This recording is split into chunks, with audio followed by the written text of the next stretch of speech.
Welcome back friends. Q&A session का ये 13th episode है and I am very glad कि ये इस तरह से ग्रो हुआ है। मुझे काफ़ी ज़्यादा अच्छी रिस्पांस मिलते हैं आप लोगों से, इसी वजह से ये वीडियोस बन पा रही हैं। अदरवाइज इतने हेक्टिक रूटीन के साथ शायद ये वीडियोस ना बन पाती, लेकिन आई एम रियली थैंकफुल कि आप लोग इतना ज़्यादा इसको पसंद करें and I am really glad कि मेरी बातों से थोड़ा बहुत लोगों में इम्पैक्ट पड़ रहा है और लोगों में एटलीस्ट अवेयरनेस आ रही है। Just before I go to the first question, आपको ये बता दूं कि ये वीडियोस सिर्फ और सिर्फ एजुकेशनल पर्पस के लिए हैं और मैं जो भी कमेंट्स कर रहा हूँ ये सिर्फ कमेंट्स हैं। डोंट टेक देम सीरियसली, यानी कि सीरियस तो आप ले सकते हैं, लेकिन ऑफ कोर्स इसके अंदर जो भी मैं कमेंट कर रहा हूँ उसमें कोई फाइनेंशियल एडवाइस का पॉइंट ऑफ व्यू नहीं है। इसके अंदर आप ये ना समझें कि ये मेरा बिल्कुल जो मैंने कहा है ये आप उसको उसी तरह से इंप्लीमेंट करें, क्योंकि मुझे बहुत सारे आपके सिनेरियोज नहीं पता होते।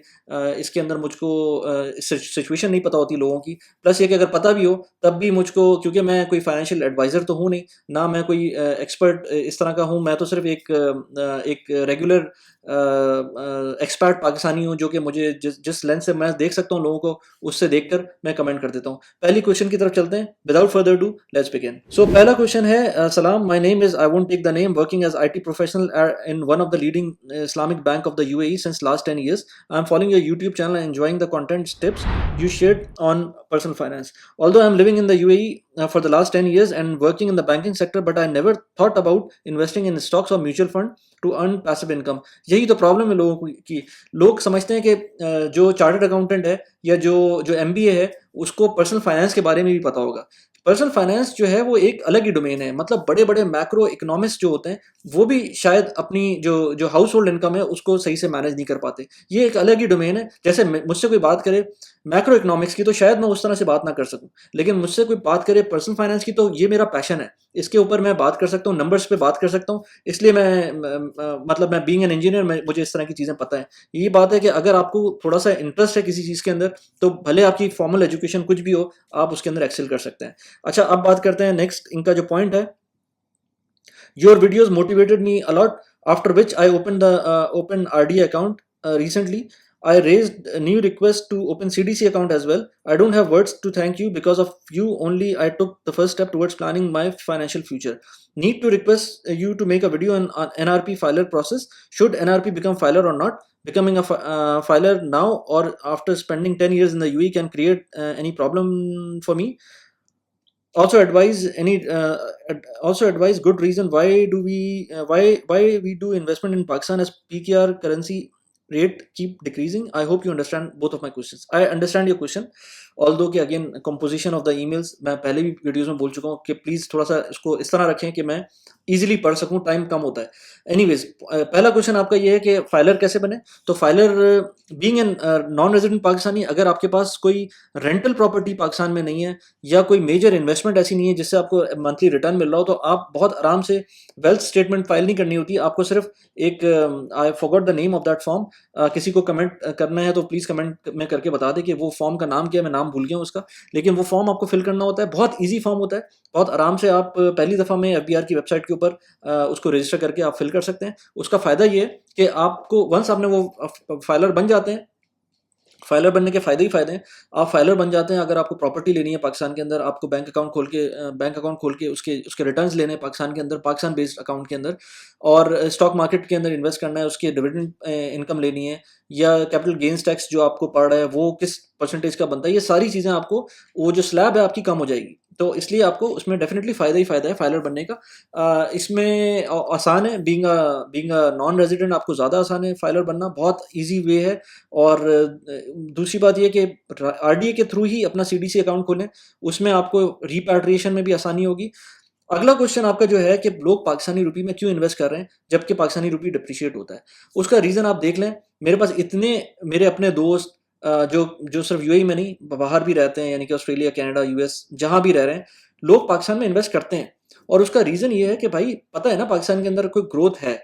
बहुत सारी जगहों पर ग्रोथ खत्म हो चुकी है, लेकिन पाकिस्तान के अंदर इस वक्त बहुत सारी जगहों में ग्रोथ मिलती है आपको। जो डेवलप मार्केट होती हैं वो उस तरह से ग्रोथ आपको प्रोवाइड नहीं कर रही होती हैं, या कर भी रही होती हैं तो आपके पास इनफ लेट से एसेट्स बन चुके हैं, तो आप दूसरी जगहों पे देख रहे होते हैं। और ऐसा नहीं कि पाकिस्तान में इन्वेस्ट करने से आपको कोई नुकसान हो रहा है। शॉर्ट टर्म में आपको लगता है कि पाकिस्तानी रुपी डिप्रिशिएट कर रहा है, मैंने पहले वीडियोज़ में बताया है। मैं अपनी एग्ज़ाम्पल लूँ, मैंने अगर फ़र्ज़ करें एक घर लिया 1 करोड़ रुपए का आज से 10 साल पहले, तो वो आज 4 करोड़ रुपए का है।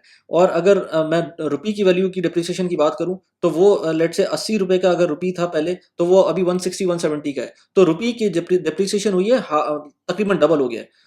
और जो यानी कि रुपी डेप्रिशिएट हुआ है अगेंस्ट डॉलर, तो हाफ उसकी वैल्यू हो गई है, लेकिन जो जो एसेट था उसकी प्राइस 4 टाइम्स बढ़ी है। तो फिर भी डॉलर टर्म्स के अंदर डबल हो गई प्राइस, और रेंटल उसका अलग है। तो इसलिए ये तो मैंने एक प्रॉपर्टी की एग्जांपल दी ना, अगर आप इसको स्टॉक्स में लेके जाएंगे और अच्छे स्टॉक्स के अंदर लेके जाएंगे, तो उसकी जो जो जो उसकी आपको वो मिलेगी, अप्रिसिएशन मिलेगी, वो अलग ही वैल्यू पे मिलेगी, वो उससे बहुत ज़्यादा है जो कि प्रॉपर्टी ने अप्रिशिएट किया है। तो इसलिए लोग पाकिस्तान में इन्वेस्ट करते हैं। ठीक है, रुपी डिप्रिशिएट होता है, लेकिन इस पे मैंने वीडियो बनाई थी कि किस तरह कितनी वैल्यू से रुपी डिप्रिशिएट करता है। रुपी सिर्फ 5 से 6% पे डिप्रिशिएट करता है एनुअली। कभी किसी साल हो सकता है 13% डिप्रिशिएट कर जाए, कभी किसी साल हो सकता है 5% डिप्रिशिएट करे, हो सकता है किसी साल कोई डिप्रिसिएशन ना हो, या कभी हो सकता है एप्रिशिएट हो जाए, ये हो सकता है। Over the period of 20 years आपने देखा, अगर रुपी की वैल्यू की जो जिस तरह से डिप्रिसिएशन हुई है, वो एवरेज 5 to 6% हुई है। इंडियन रुपी की बात करें तो वो इंडियन रुपी तकरीबन 3% से डेप्रिशिएट किया है। तो हम जो बात कर रहे होते हैं मतलब मैंने तो बुरे से बुरा टाइम देख लिया ना, आपने भी, हमने पाकिस्तान का बुरे से बुरा टाइम देख चुके हैं। उसके अंदर भी जो डेप्रिसिएशन आई है, वो उस लेवल की डेप्रिसिएशन नहीं थी जो हम इमेजिन कर सकते हैं।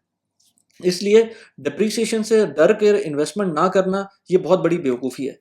आपको इन्वेस्ट करना है, आप पाकिस्तान में इन्वेस्ट करें, आपको नहीं करना, लेकिन आप कहीं तो इन्वेस्ट करेंगे ना, आप यूएई के अंदर इन्वेस्ट करें। आप सर्वा मैंने अब सर्वा पे वीडियोज़ बनाई हैं, एक सर्वा बहुत अच्छा प्लेटफ़ॉर्म है, इस पे मैंने एक वीडियो बनाई थी, आप उसका लिंक देख सकते हैं।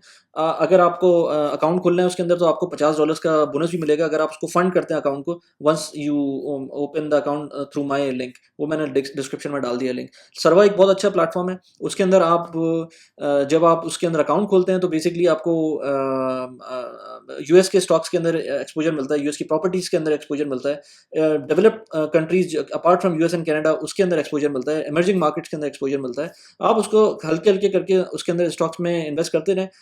जो वो लोग कहते हैं कि on average over the period of 20-30 years आपको साल का 7% एनुलाइज रिटर्न मिलेगा, और उसको कंपाउंडिंग कर ले तो वो कहीं और पहुंच जाता है। तो 7% इन डॉलर टर्म्स बुरा नहीं है, कंपेयर टू, आप वैसे तो नया पाकिस्तान सर्टिफिकेट जो जो यूएसडी के अकाउंट्स हैं उसके अंदर भी 6% मिल रहा है, लेकिन ये कब तक मिलता है ये क्वेश्चन मार्क है। क्योंकि मैं एक बात बताऊं आपको कि मुझे लगता है कि यूएसडी के जो जो जो रेट्स है ना, 7% 6% वाला, पाकिस्तान के अंदर ये ज़्यादा सस्टेन नहीं कर पाएगा। तो जिसको जो इन्वेस्टमेंट करनी है वो कर दे। बहुत जल्दी मुझे लग रहा है कि ये पैसे जो ये रिटर्न्स हैं ये कम हो जाएंगे, एग्जिस्टिंग पे नहीं, जो लोग नए जाएंगे उन पे कम हो जाएंगे। मैं ये सोच रहा हूँ, आई एम नॉट प्रिडिक्टिंग, लेकिन ये मुझे मेरी गट फीलिंग है कि ये इस तरह हो सकता है। तो होपफुली आप समझ चुके हो कि फाइलर बनने का तरीका मुश्किल नहीं है। अगर आपको पहली दफ़ा मुश्किल हो रही है तो आप कोई लॉयर ले लें, 10,000 रुपये लेगा, 5,000 रुपये लेगा लॉयर, और आपका ये काम हो जाएगा, या हो सकता है इससे कम में भी काम हो जाए। लेकिन मैं आपको रिकमेंड करूँगा कि आप खुद करें, और ये प्रोसेस इतना मुश्किल नहीं है। वंस आपने अकाउंट बना लिया ना, तो ये काम बहुत आराम से, यूट्यूब पे वीडियोज़ पड़ी हुई हैं, आप उसको कर सकते हैं। और आपको क्वेश्चन का जवाब मिल गया कि लोग पाकिस्तानी रुपये में क्यों इन्वेस्ट करते हैं। नेक्स्ट क्वेश्चन पे चलते हैं। ओके, नेक्स्ट क्वेश्चन है फॉर सर्वा experience. Hello Wali, how are you?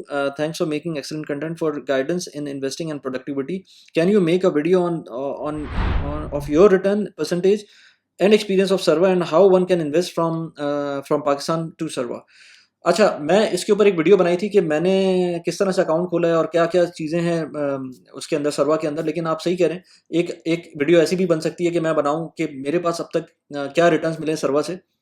सर्वा के ऊपर मैं अपना जो मेरा जो अकाउंट है, जो एक्चुअल अकाउंट है उसका तो नहीं, लेकिन मैंने जो एक रीसेंट अकाउंट खोला है जिसमें मैं थोड़े-थोड़े पैसे करके डाल रहा हूँ, उसके ऊपर मैं सोच रहा हूँ कि एक वीडियो बनाऊँ और उसके अंदर बताऊँ कि मैंने एवरी मंथ कितने पैसे डाले और वो किस लेवल से ग्रो किया। लेकिन वो वैसे भी मैं बता सकता हूँ।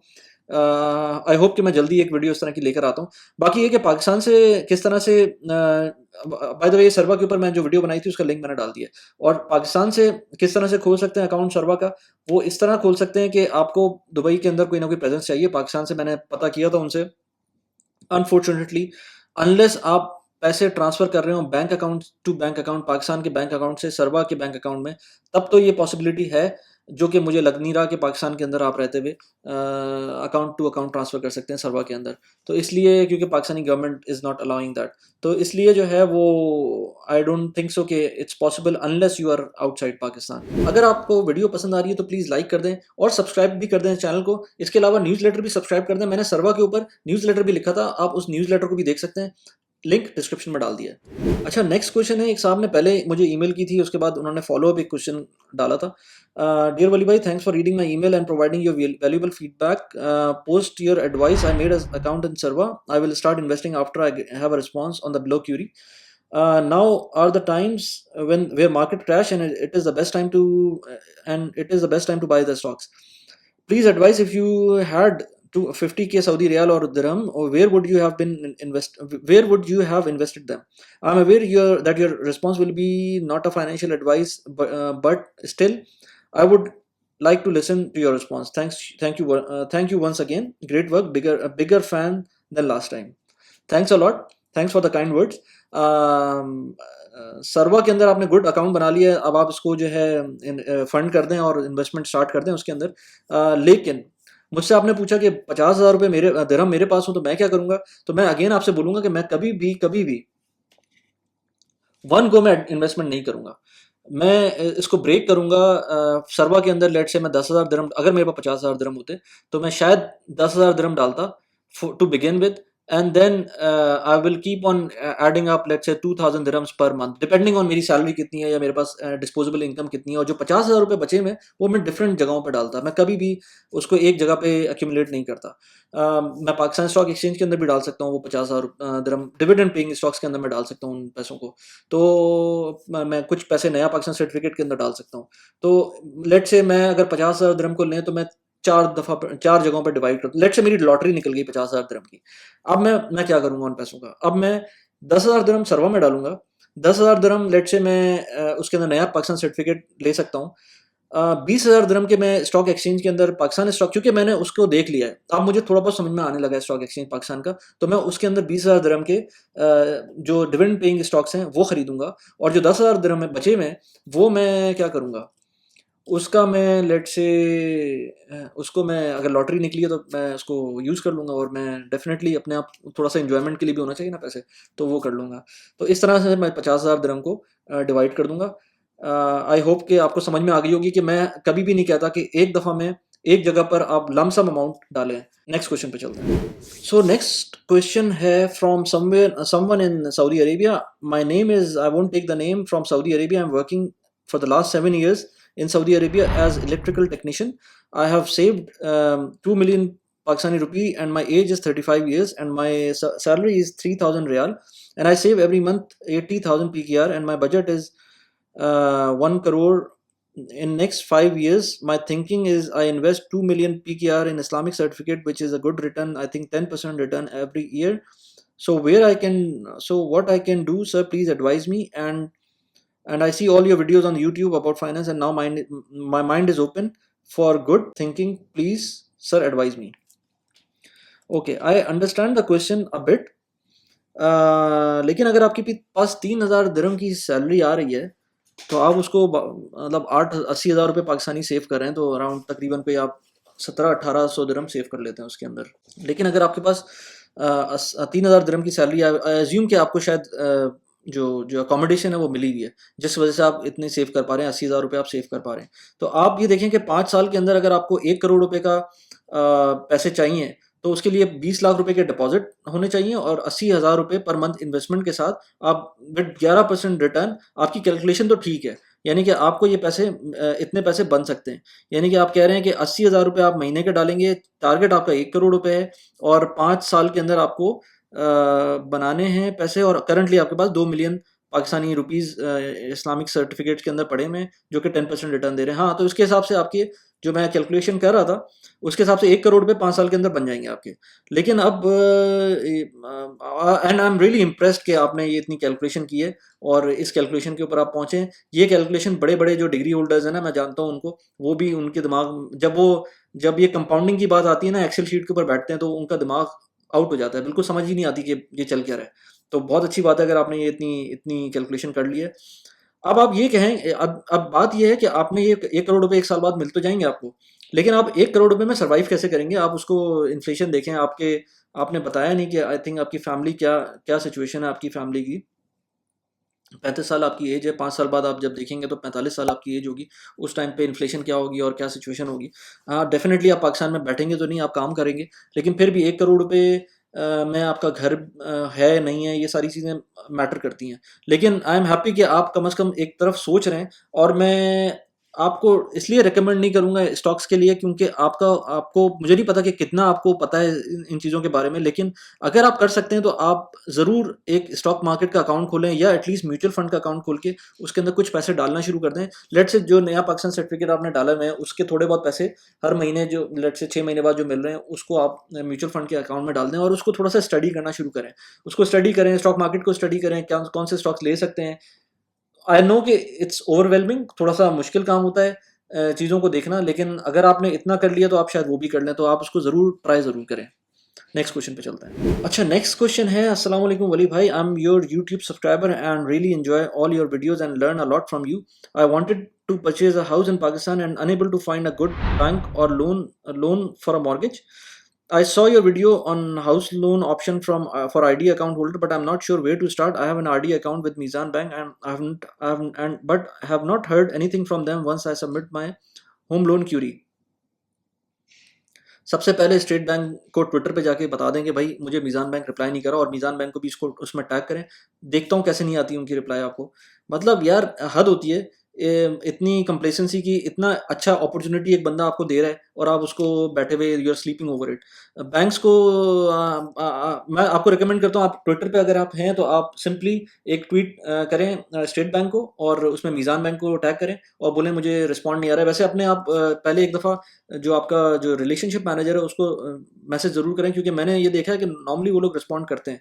अच्छा, I live in US and I wanted to purchase my first house in Lahore. I saw one of the video where you mentioned that you got your properties on loan as well, which you put through rentals. Can you provide me some tips as to how did you get the loan to purchase the property in Pakistan? I'm willing to go there physically if that is needed. Thanks a lot and help. Thanks a lot for your help and keep up the good work by providing us with so much knowledge. May Allah reward you. Okay, इसमें मैं आपको एक बात बताऊं कि इसके अंदर मेरे अभी रिसेंटली एक दोस्त ने कोटेशन ली थी फ्रॉम मीज़ान बैंक ही, और वो अपना प्लॉट के ऊपर घर बनाना चाहते थे। तकरीबन उनका 1 करोड़ रुपए उनको चाहिए था, आई थिंक 70 लाख रुपए उनके पास थे। तो वो कुछ कंस्ट्रक्शन की उनकी 1.5 करोड़ से 1 करोड़ 70 लाख रुपए की कॉस्ट आ रही थी। प्लॉट उनके पास था, तो उसके लिए वो लोन लेना चाहते थे तकरीबन 1 करोड़ रुपए का। तो वो उसकी जो कैलकुलेशन उन्होंने मुझे भेजी थी, वो जब मैंने देखी तो वो बड़ी अच्छी कैलकुलेशन मुझे लगी, क्योंकि उसके अंदर जो जो रेट्स आ रहे थे, मैं रिड्यूसिंग की बात नहीं कर रहा, मैं नॉर्मल नेट रेट की बात कर रहा हूँ, वो तकरीबन 6 साढ़े 6% के करीब बन रहा था रेट। ये मैं उसकी बात कर रहा हूँ फ्लैट रेट की। रिड्यूसिंग ऑफ कोर्स वो डिफरेंट होगा, तो 6 साढ़े 6% इज़ वेरी गुड, कंसिडरिंग आप जो प्रॉपर्टी ले रहे हैं वो पाकिस्तान में ले रहे हैं, और जो लोन ले रहे हैं वो भी पाकिस्तान में ले रहे हैं। आपको जो अभी let's say personal loan UAE में मिलेगा वो तकरीबन कोई 4% पे मिलेगा। आपने तीर मार लिया तो शायद 3% पे भी मिल जाए। तो 3% पे भी अगर आपको मिल जाता है, और 6% पाकिस्तान का लोन अगर आप कंपेयर करें, तो मैं कहता हूँ कि पाकिस्तान का 6% वाला लोन ज़्यादा बेहतर है। और उसका रीज़न ये है कि पाकिस्तान में आपको रुपी डिप्रिसिएशन, आप क्योंकि पाकिस्तान में पैसे डॉलर में पे कर रहे होंगे, तो आपको रुपी डिप्रिसिएशन का जो इम्पैक्ट होगा वो उस तरह का नहीं आएगा। रुपी डिप्रिसिएशन होती है 5% से, आपका लोन आ रहा है 6%, और लेट्स से जो दिरहम में लोन ले रहे हैं आप, वो 3-4% पे मिल रहा है। तो इट डजंट मेक सेंस कि आप 4 या 3% का लोन डॉलर में लें और उसको पे ऑफ करें पाकिस्तान की प्रॉपर्टी जो कि रुपी के अंदर शायद डिवैल्यू हो रही हो। तो मतलब ये of course over the longer period of time वो डिवैल्यू नहीं होगी, वो उसमें उसमें आपको रिटर्न मिलेंगे, लेकिन अगर आप उसको शॉर्ट टर्म में देखें तो वो शायद डिवैल्यू हो रही हो। लेकिन इसमें it is much better if you take the loan through Roshan Apna Ghar. उसका एक रीज़न और भी है, वो ये कि आपके सारी प्रॉपर्टी के जो वेटिंग प्रोसेस है वो बैंक करेगा, तो आपको पता होगा कि जो आप प्रॉपर्टी ले रहे हैं वो जेन्युइन है। तो इसलिए स्टार्ट विद द प्रोसेस, और जब प्रोसेस स्टार्ट करेंगे तो उसमें आपको चीज़ें समझ में आती जाएंगी। हाँ, प्रॉपर्टी आपको खुद देखनी पड़ेगी, वो शायद आपको जो उनके अगर आप खुद देख लें तो ज़्यादा बेहतर है, क्योंकि अगर बैंक्स के ऊपर रिलाई करेंगे तो बैंक्स आपको पर्टिकुलर डेवलपर देंगे जो शायद महंगे हों, तो प्रॉपर्टी आपको खुद देखनी पड़ेगी। अच्छा, आई होप कि मैं इस वीडियो को बहुत ज़्यादा लंबा नहीं कर रहा हूँ, क्योंकि मेरी अब ट्राई है कि Q&A के वीडियो जो हैं वो अंडर 30 मिनट्स ही रहें, इससे ज़्यादा ना जाए। आई डोंट नो कितना टाइम हो चुका है अब तक। नेक्स्ट क्वेश्चन है from someone from gulf country. Dear Mr. Khan, I know you must have heard this a lot from other subscribers on YouTube, but I feel it still isn't enough. I would like to extend my utmost gratitude and appreciation for the hard work that you've put forth to educate all the expats around the world. Thanks a lot. I am one of such individual who has been deeply touched with the knowledge that you share. I am an overseas Pakistani residing in the Gulf. I joined the workforce back in 2017, and until last year I couldn't save much. But since then I have purchased a property since then I have purchased a property back in Pakistan on installment. So far I have paid around 7.5 lakhs out of 19 lakh. Okay. Besides that, I have some saving in gold around 20 lakh and 2.1 lakh invested in crypto. Okay. Now I have decided to diversify my portfolio and test the waters with the stock market, along with some investment in Naya Pakistan certificate. So the reason I'm writing you here, because I'm non-filer, and I have realized that to take maximum benefit from the share dividends and Naya Pakistan certificate, one has to be filer. I would be highly grateful if you would be kind enough to share your experience regarding the FBR registration and tax filing for first timer. For instance, how one should register while residing outside of Pakistan, as the FBR website requires a local phone number for registration. Should one declare a property which is not completely paid for in her asset? The profits earned through RDA savings, should it be declared or not? Finally, I would advise one to take the service of a firm to file. Finally, would you advise one to take the services of a firm to file his her taxes? I'm sorry if I sound like a complete noob, but I have never done this before, and I felt you are the right person to ask these questions, as you have been through all this as an NRP. Okay, just quickly going through your email, I found that you have a lot of potential. You can invest, save more. But anyways, if you're talking about point by point, yes, FBR registration is required. If you are talking about investing in, let's say, stock market, otherwise आपके पैसे बहुत ज़्यादा कटेंगे, तो इसलिए ज़्यादा बेहतर ये है कि आपके जो हैं, जो अगर बेनिफिट लेना है तो उसके अंदर आपको फाइलर होना ज़रूरी है। लेकिन एट द सेम टाइम नया पाकिस्तान सर्टिफिकेट के लिए फाइलर की कोई ज़रूरत नहीं है। इनफैक्ट उसमें कोई ज़रूरत ही नहीं है आपको कि कहीं भी डिक्लेयर करें, कुछ करें, तो उसमें वो आउटसाइड, ये समझें कि वो क्लाउड डिफरेंट ही क्लाउड है, उसके अंदर कोई चक्कर ही नहीं है कि आपको ज़्यादा सोचना पड़ेगा कि फाइलिंग करनी है नहीं करनी है, लेकिन फाइलिंग आप ज़रूर करें। अच्छा, दूसरी बात ये कि प्रॉपर्टी के ऊपर टैक्स जब तक नहीं है, जब तक उसके अंदर बीइंग एन ओवरसीज पाकिस्तानी आपको टैक्स नहीं देना, सिर्फ डिक्लेयर करनी है। डिक्लेयर नहीं भी करनी तब भी कोई मसला नहीं है। अगर हाँ रेंटल इनकम आती है प्रॉपर्टी से, तो फिर आपको उसको रेंट को डिक्लेयर करना पड़ता है, लेकिन अदरवाइज कोई बीइंग एन ओवरसीज पाकिस्तानी आपको प्रॉपर्टी डिक्लेयर करने की भी ज़रूरत नहीं है। आप फाइलर वैसे भी बन सकते हैं।